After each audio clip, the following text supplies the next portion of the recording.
বিরিয়ানি কম বেশি আমরা বাড়িতে সকলেই বানাতে পারি, তবে এক একজন আমরা এক এক রকমভাবে বানাই। আজকে আমি যে প্রসেসে বানিয়েছি আপনারা একবার বানিয়ে দেখবেন, ভালো লাগবে খেতে। চিকেনে স্বাদ মতো লবণ, হলুদ আর লঙ্কা গুঁড়ো দিয়ে আমি 5 মিনিটের জন্য মেখে রেখেছিলাম। এরপর কড়াইতে সর্ষের তেল গরম করে নিয়ে ওই চিকেনের টুকরোগুলো আমি একটু ভেজে নেব।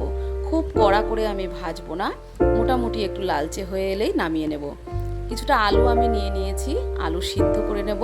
তার মধ্যে দিয়ে দিলাম লবণ, হলুদ আর কাশ্মীরি লঙ্কার গুঁড়ো। চিকেন আমার সব ভাজা হয়ে গেছে, আমি ভেজে তুলে নিলাম চিকেনের পিসগুলো আমি একটু বড় বড় নিয়েছি। আপনারা চাইলে ছোটও নিতে পারেন, তবে বড় করে নেওয়াটাই বেশি ভালো হয়। এদিকে আলুও সিদ্ধ হয়ে গেছে। আমি 60% মতন আলু সিদ্ধ করে নিয়ে জল ঝরিয়ে নিয়ে ওই তেলের মধ্যে আমি আলুটাকে একটু ভেজে তুলে রাখলাম।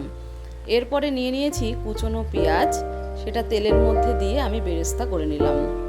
পেঁয়াজ বেরেস্তা করার সময় হাই ফ্লেমে আপনারা ভেজে নেবেন, কারণ লো ফ্লেমে দিলে পেঁয়াজ নরম হয়ে যাবে আর বেরেস্তা হবে না। হাই ফ্লেমে দিয়ে খুব ভালো করে আমি বেরেস্তা ভেজে নিয়েছি। বেরেস্তার মধ্যে আমি 2টো তেজপাতাও দিয়ে দিয়েছি। কড়াইতে দিয়ে দিলাম রসুন, আদা আর কাঁচা লঙ্কার পেস্ট, আর দিয়ে দিলাম পেঁয়াজের পেস্ট, দিয়ে দিলাম পরিমাণ মতন জল।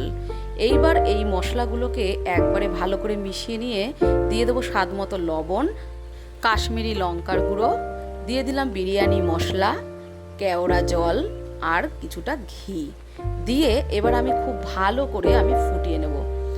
আর দিয়ে দিয়েছিলাম কিছুটা লঙ্কার গুঁড়ো। এদিকে জল গরম বসিয়ে দিয়েছি, বিরিয়ানির রাইস করে নেব।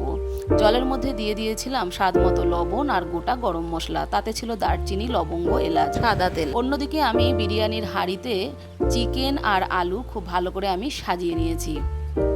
মশলার জল 15 মিনিট ধরে ফুটিয়ে নিয়ে আমি ছেঁকে নিয়েছি।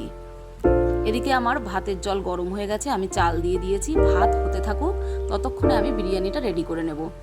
এদিকে মাংস আর আলু দিয়ে তার উপরে দিয়ে দিলাম ওই মশলার জল, দিলাম কিছুটা দুধ, পেঁয়াজ বেরেস্তা ছড়িয়ে দিলাম বিরিয়ানি মশলা, টক দই, বাটার, কেওড়া জল আর মিঠা আতর আর সামান্য ঘি। এদিকে আমার রাইস হয়ে গেছে। 70% মতন রাইস আমি সিদ্ধ করে নিয়েছি। মাংস আর আলুর ওপরে আমি রাইস দিয়ে দিলাম। রাইস দিয়ে তার ওপরে দিয়ে দিলাম ফুটিয়ে নেওয়া সেই মশলার জল, দিয়ে দিলাম বিরিয়ানি মশলা আর ঘি। এখন দমে বসিয়ে দিয়েছি। প্রথমেই 5 মিনিট আমি হাই ফ্লেমে দিয়ে রেখেছিলাম, তারপর আমি আধ ঘন্টা ধরে আমি লো ফ্লেমে দিয়ে নামিয়ে নিয়েছি। নামিয়ে আবার একটু সামান্য ঘি দিয়ে দিয়েছি। এখন খাওয়ার পালা। কেমন লাগলো আমার আজকের রেসিপি অবশ্যই জানাবেন।